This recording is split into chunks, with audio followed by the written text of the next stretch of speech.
Welcome back to Studio C, the listening room with Michael Snyder-Barker. And I'm Andy Schiller. You know, and we're a guest list because, you know, we've kind of moved Sunday morning in Studio C to, just for this night, to what? Monday evening in Studio C.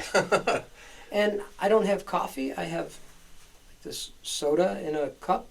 And I have Arizona iced tea.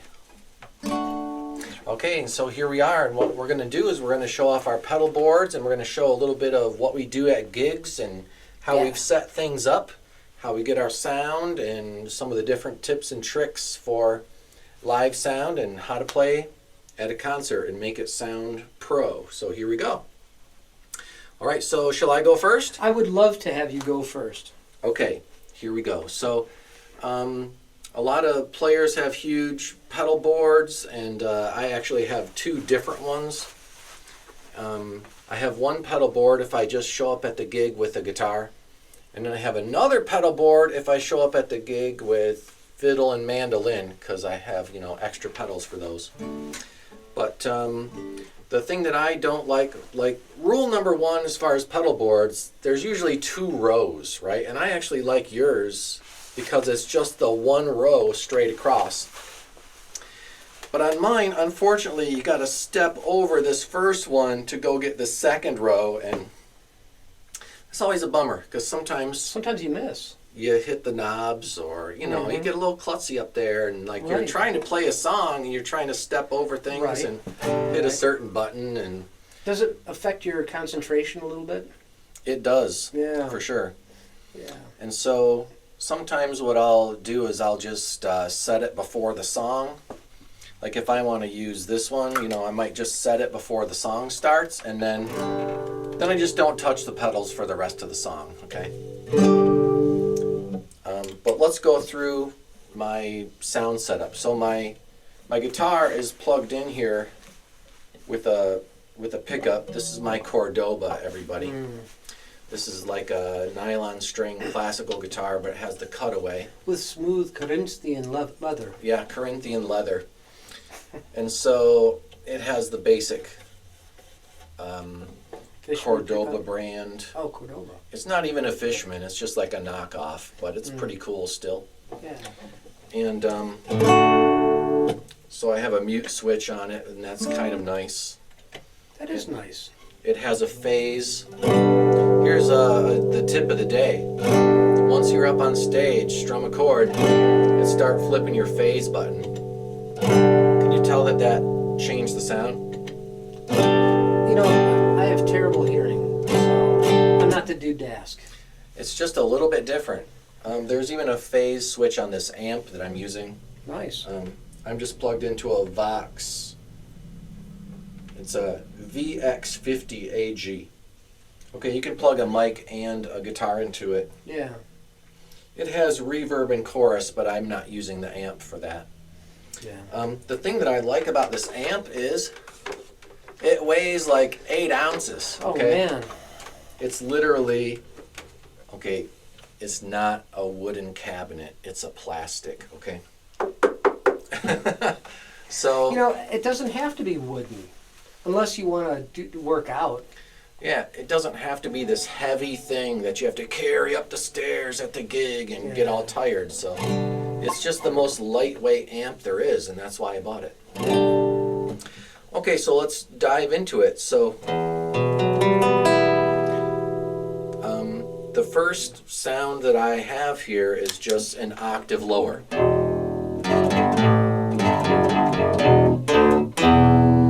Okay, and that's just to make the sound of a bass guitar, okay?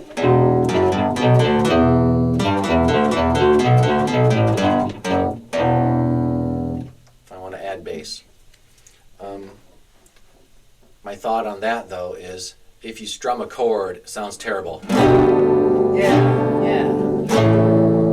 You can't use it for chords. You have to, when this pedal is on, you have to limit your playing to one note at a time.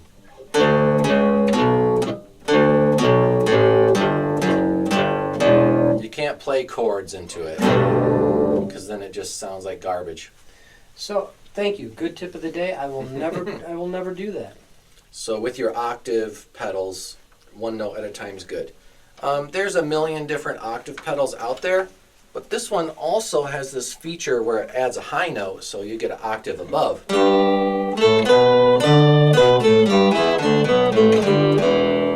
That's very cool. Used in a more subtle way, it sounds cool. I just turned it all the way up so that you could hear it. But anyways, it also has a modulation which makes it sound more like an organ. Okay, I wouldn't really use that on stage, but right now I'm just using it for the bass. Okay, and that was kind of a cheap, bought it on Amazon for $29 kind of thing. It's a Joyo. Joyo. And so it works and it lights up and that's cool, but the thing that I dislike about the Chinese pedals that are 29 bucks is that, you know what, the chords, you got to check your chords. Make sure they're plugged And in. make sure they're in all the way and they yeah. click into place. And when you move your pedal board around, they're going to come loose a little bit. You got to shove them back in again. Whereas like your famous old Boss pedals, they'll never let go of your cord, you know. And so for some reason, the jacks are not complete 100% quality, but Right. we're dealing with it. Okay, and then the next one is the Super Octave. It's another octave pedal. Okay, but this one does something that the other one doesn't do, which is I could play a chord into it. And what this octave pedal is doing is it's only listening to the lowest note and giving a low octave there, but not on any of these other notes. So great for playing chords.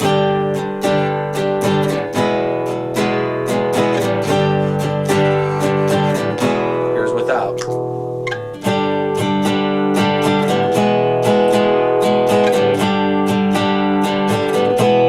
Turn it back on again.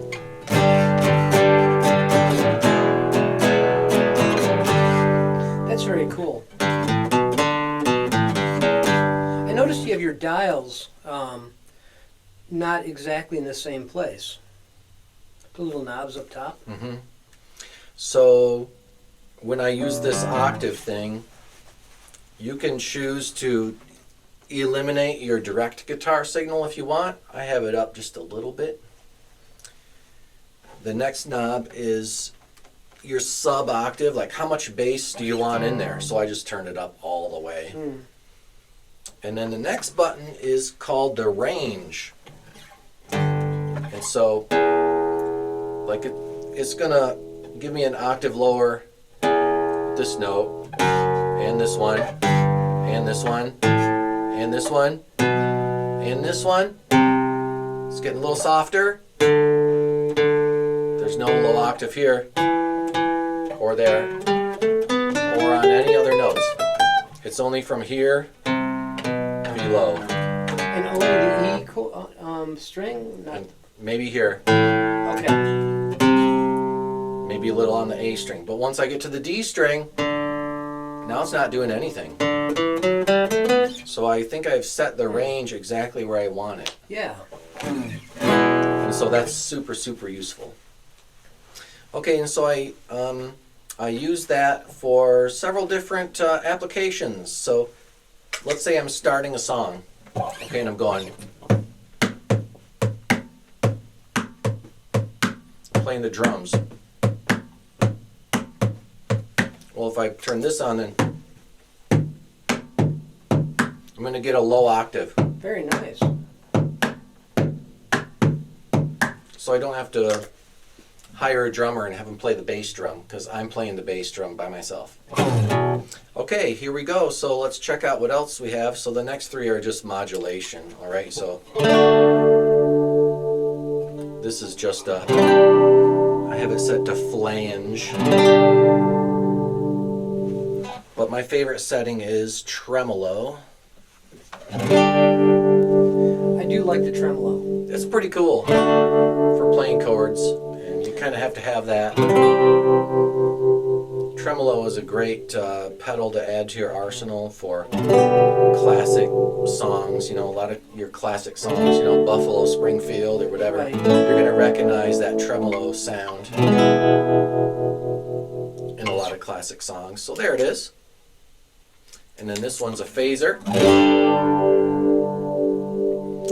And so we're hearing like an airplane. I call it the airplane landing sound, right? Like that.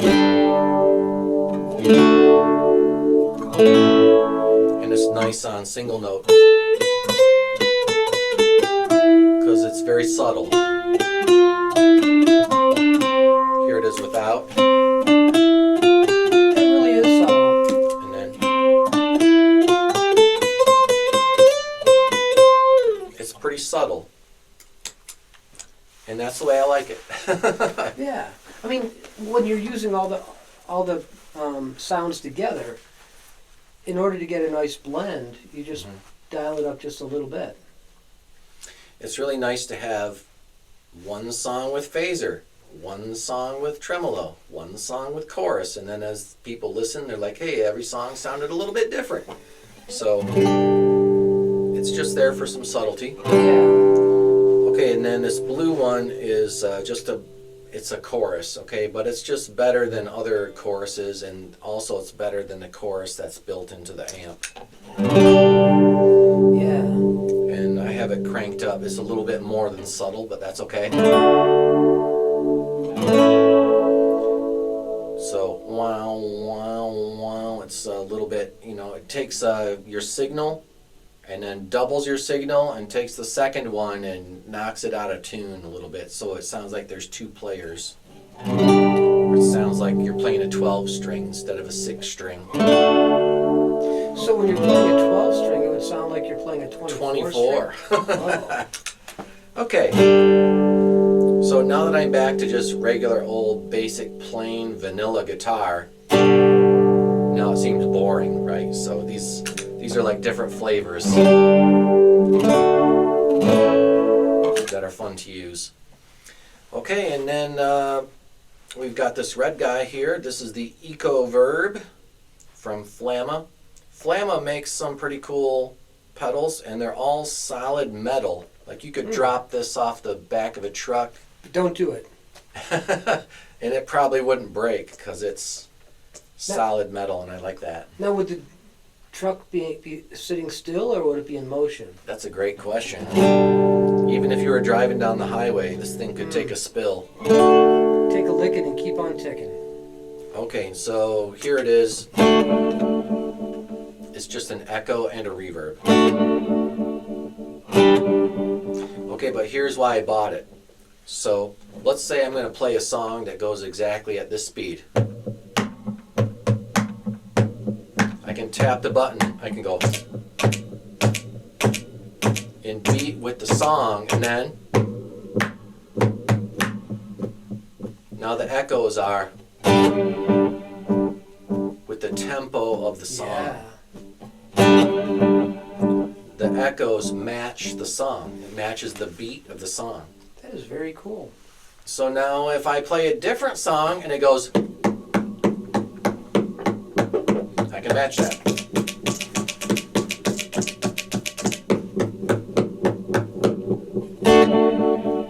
Okay, so anyways, the tap function, let's say I want to do a really slow song.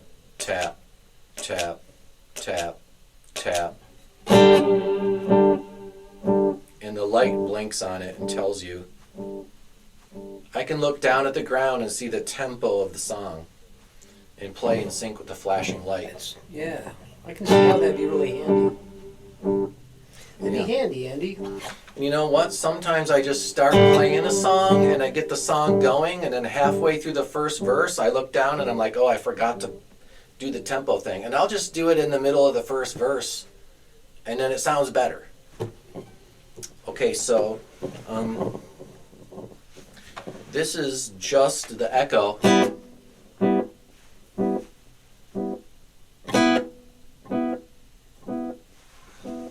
Pretty basic echo, right? And then this is the reverb. but the reverb has,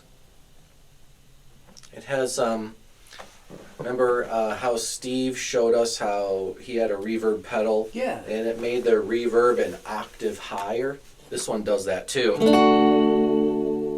And I'm not sure if you can really hear it. I'm going to crank it up all the way. Let's see. You can hear it, yeah. The reverb is an octave higher than the notes that I'm playing. So I'm playing la, and the reverb is ah. And so that's pretty cool. Yeah. This pedal has 3 different settings. I usually just use setting number 2. But here's setting 1. It's a reverse reverb. It echoes your note in reverse. So you could record a Beatles song. I don't find that to be super useful. Yeah. It's like a gimmick, but...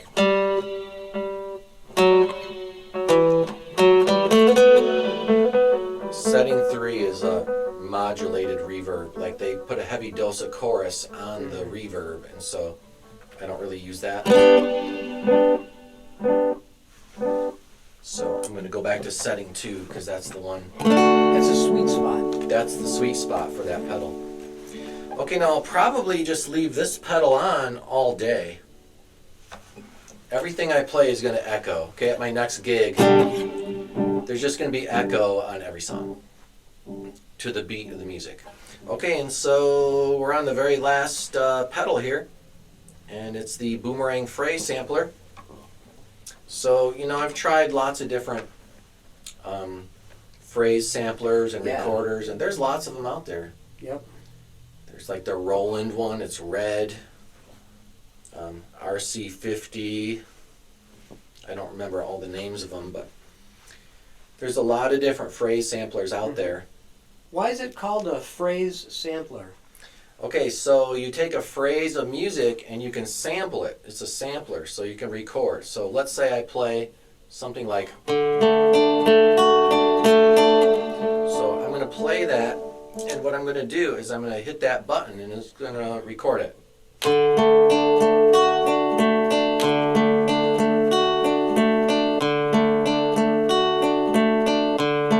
Then what do you do next?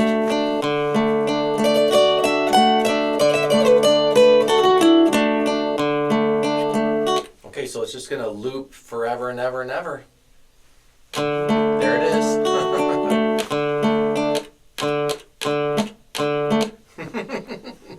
Okay, and so I have 4 different loops that I can do. What's that other button in the top? Great question. Above that. Okay, the green button. See, the nice thing about this particular pedal is it has that green button, and it's called the bonus button, and you can assign it to do anything you want. Will it wash the dishes? It'll almost do anything you want. It'll play an octave lower. It'll play it back in reverse. You can fade out the song. You can use it as an undo button in case you play a wrong note. Yeah. You can use it as a copy button. I've got it set up as a stop all. In other words, the panic button. Yeah. So if I hold down the green button, everything will stop. That's incredibly useful. Each button has 2 functions, though, tap or hold. If I hold the green button, it's the panic button and everything will stop. If I just tap the green button, then the song will play only one time through and then end. And that's very handy. Okay, so let's show it off. So I'm going to go ahead and start with loop 3 and do a little drum thing. And here it goes.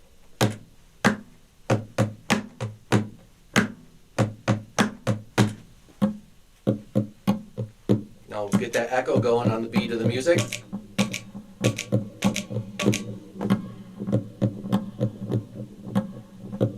Okay, and now I can play my chords. Here it goes.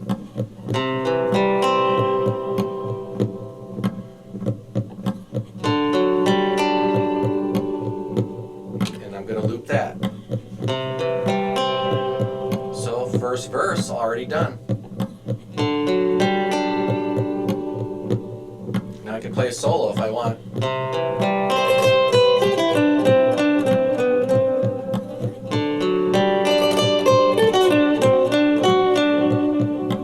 What if you wanted to add bass to it? You can add bass. Okay, so this yellow button is a stack.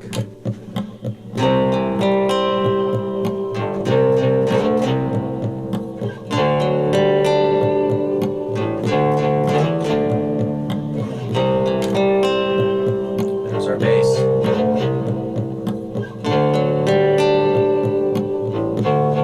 Okay, how about I add in like a tremolo with some chords?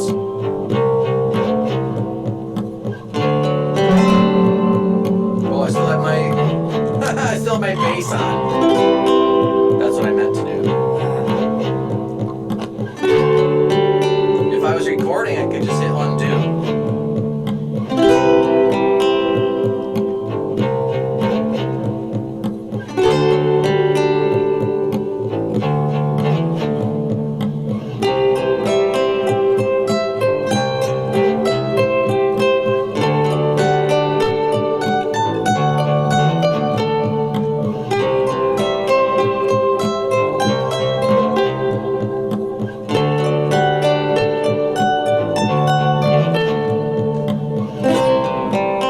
Okay, I only wanted to play one time, so I hit the once button. Now I can get my ending down.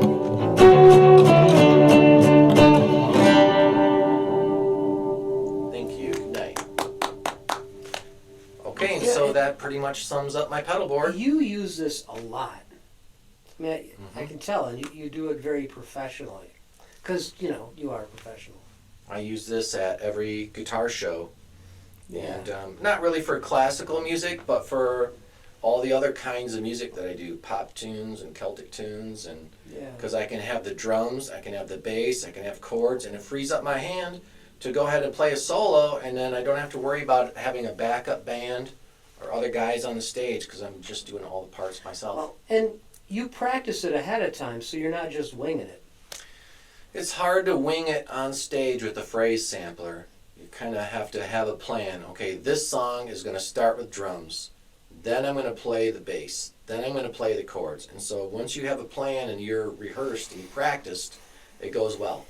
If you get up there and you're like, how's this song going to go? I don't know, I'm just going to wing it. Okay, well, that might be a recipe for disaster. So, Yeah.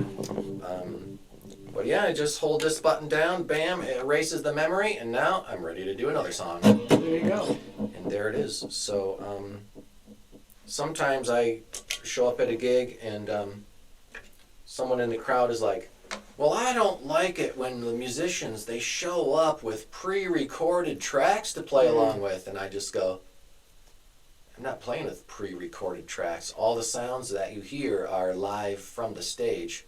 Nothing's pre-recorded. See, if I unplug this pedal, the memory is gone. There's no storage in the memory.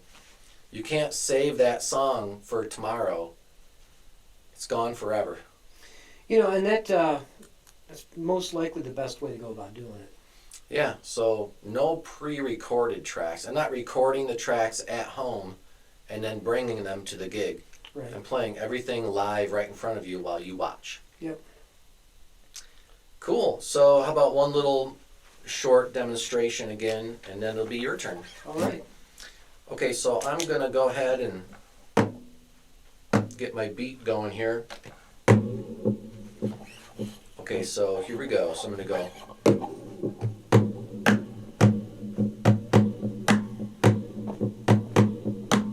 First I'll do the drums.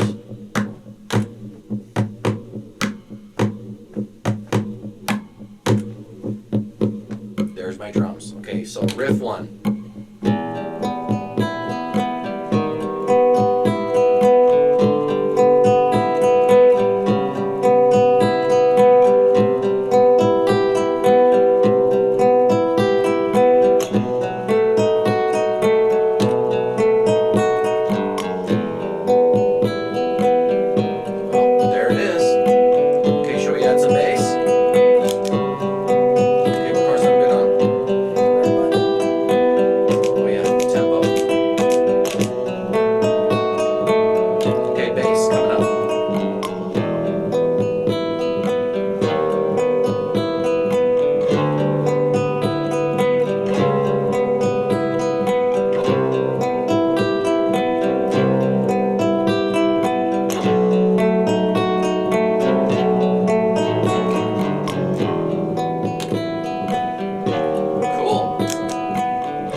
forever.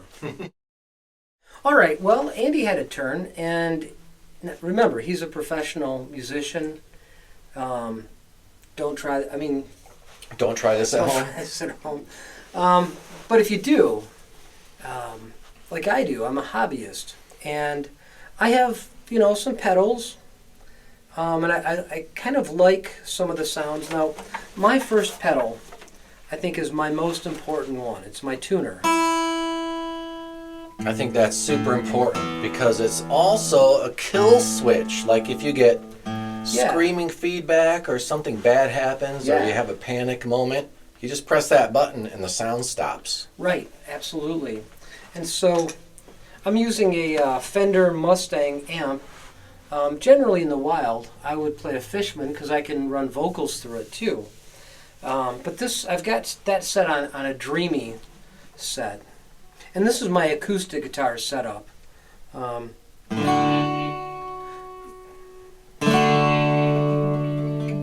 that sound dreamy?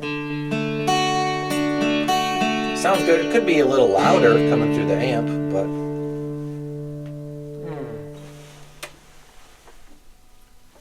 There we go. It's just... I'm sitting next to the guitar, so I'm hearing mostly the guitar. Okay, now I can hear the amp. There we go. Okay. And that's just without any of the pedals. And this particular amp was recommended to me by my good friend John Lowe, who we've mentioned before, trying to talk the dude into coming on, and he's thinking about it. So I have a question for you already, yes, though. Yes, please. I noticed that your guitar cord is plugged into the tuner. Now, are your pedals all in order that they appear in front of us? Like, does it go to this one, this one, this one, this one? It does. So you're going in order from right to left. Yeah. Is that okay? That's what you're supposed to do. Oh, I mean, okay. All right. It just seemed to make the most sense as opposed to just loop to loop to loop to loop. Right, as far as arranging the chords and stuff. Yeah. Now, we've all met Steve Cherney, and he had gotten this, what is it, Walrus Audio Fundamental Ambient Pedal. And he says, Mike, man, you got to have it, man. Got to have it. And so I said, okay, cool, I'll buy one. And it does some really interesting things.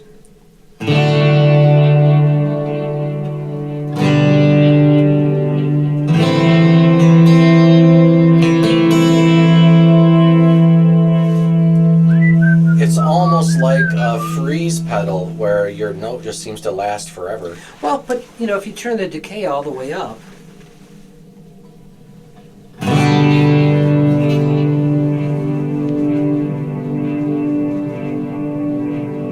it's basically a freeze pedal, yeah. Yeah, I don't need to do another thing.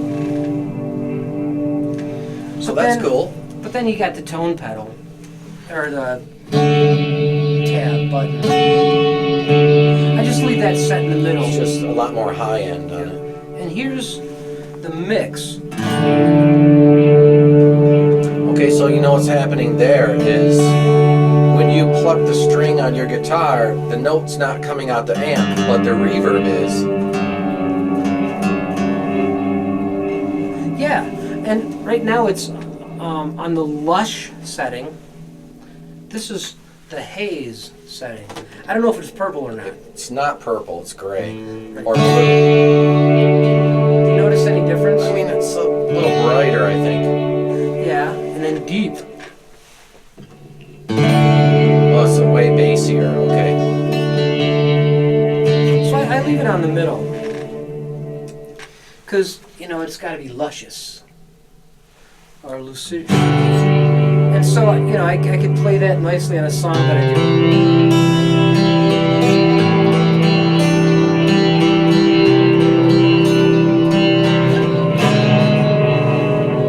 Okay, I'm going to use my expertise to please. Bring up an interesting point. Here's a true test of any pedal. Okay, do you mind if I... Please.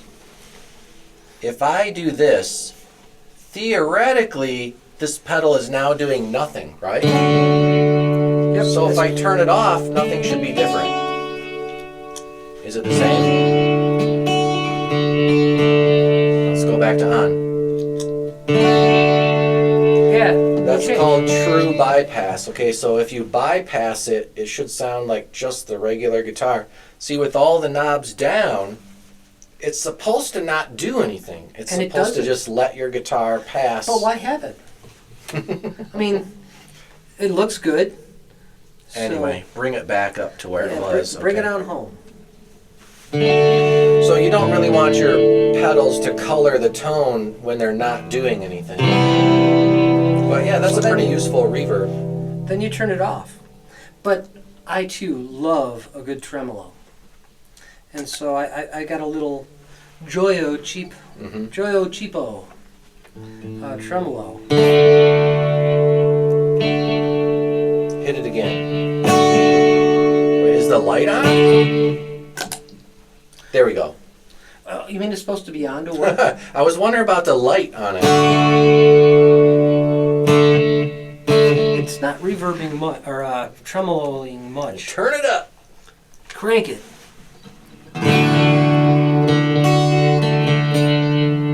It's there. It's very subtle.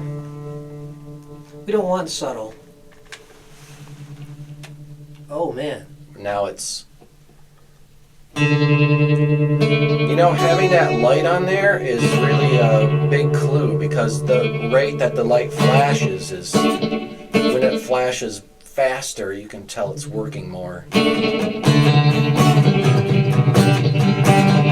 That's too much for me though. So nice little middle ground. There we go.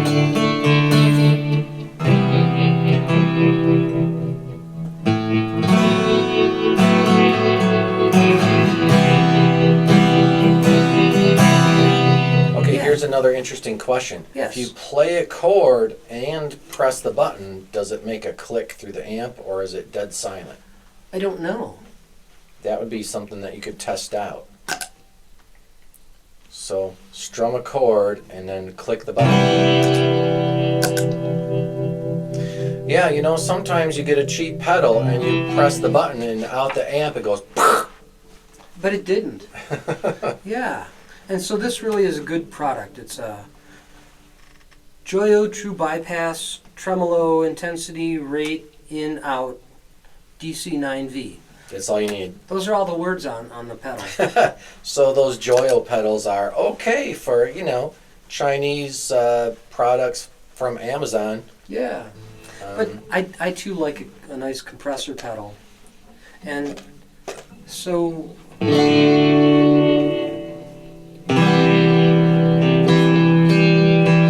And I've got the sustain on near max.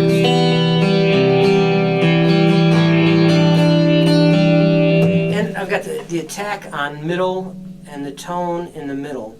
And level isn't quite to the middle. But without the sustain, why bother?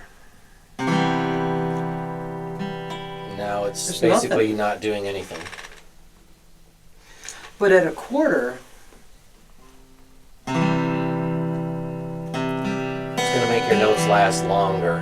just a little longer. And maximum,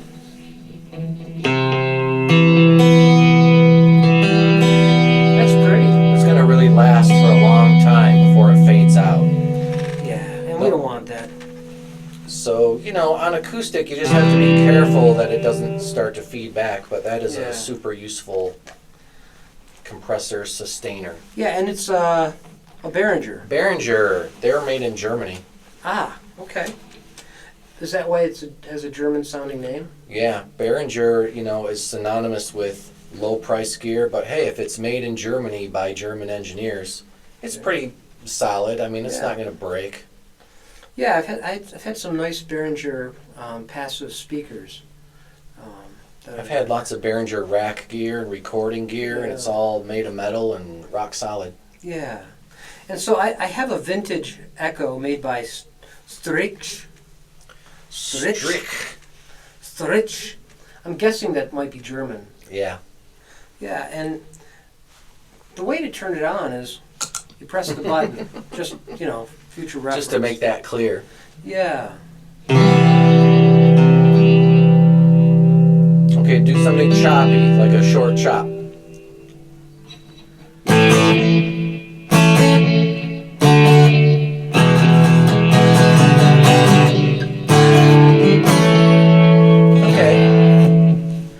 so it's echoing, but I've got the time between 3/4 and a half, the feedback just below half, and the level just above half. What if you turn the time all the way up? What happens then? Then time speeds up.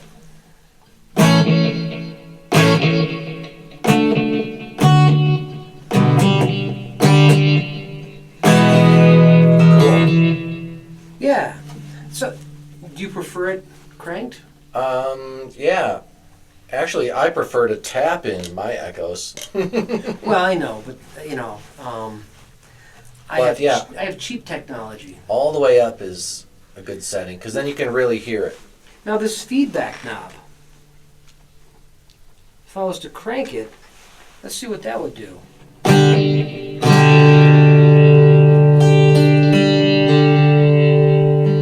Play something short again. So da na na na na na na na. It echoes for a longer amount of time. Ah, That's the feedback. gotcha. Whereas if you were to turn the feedback all the way down, it'd probably just be one echo, and Right. then there would be no more echoes. And this last one, I was told that I really need, if I'm going to use like a distortion pedal, which I don't have here, or a reverb pedal, which I don't have here. And it's a gate, so it kind of chops off certain levels. Okay. So let's see what it does with this. Nothing. Not yet. Until it fades away. Fades away a little faster.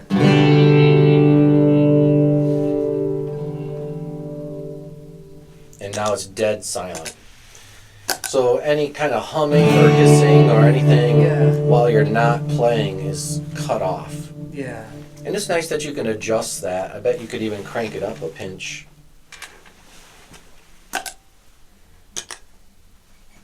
And it's eventually going to cut off the note. Yep, it's gone. Okay.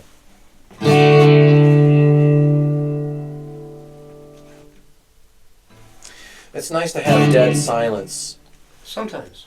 Yeah. with that gate. You're right about the distortion thing, because a distortion is going to make your guitar go zzz when you're not playing. Right. And so the gate cuts that off to dead silence. And so it kind of cleans up Yeah.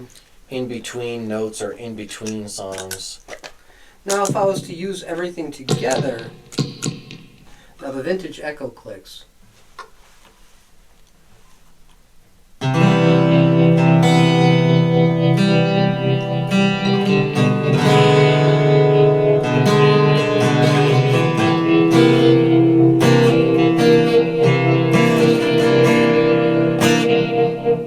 It sounds muddy, so we don't want muddy water.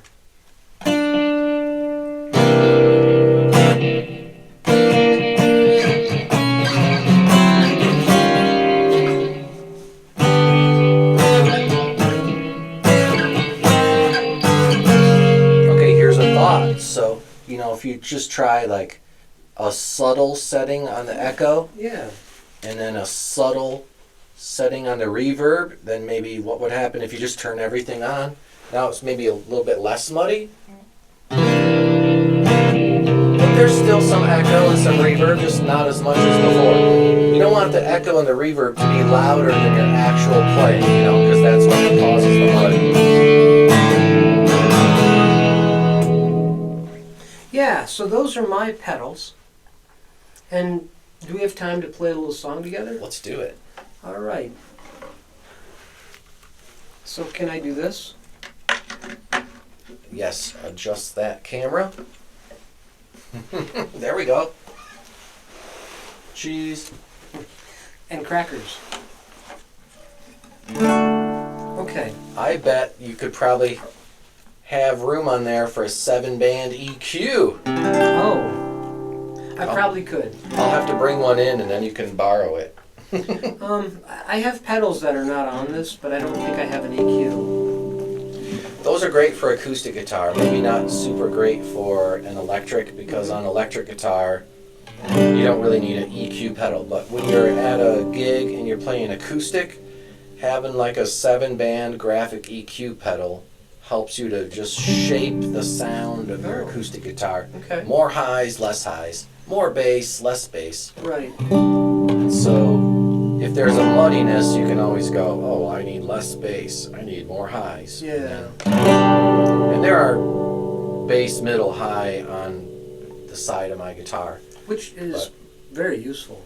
But that's only 3 knobs. But your graphic EQ has 7 knobs. 7. So you can get I'm more disappointed. specific.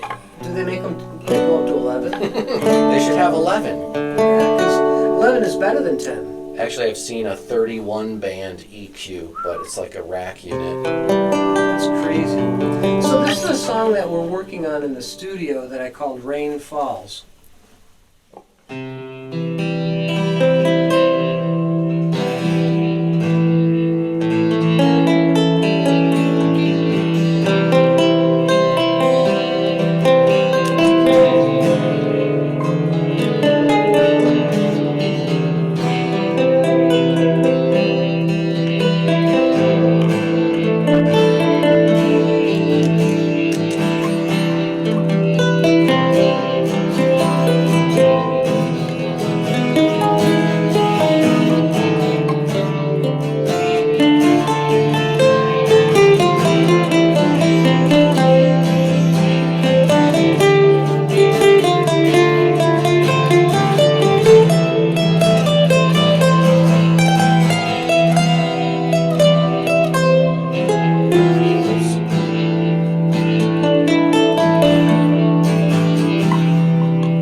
this has been another episode of Studio C, Studio the Listening C. Room, with Andy Schiller. And Michael Snyder-Barker. Thank you. See you next time.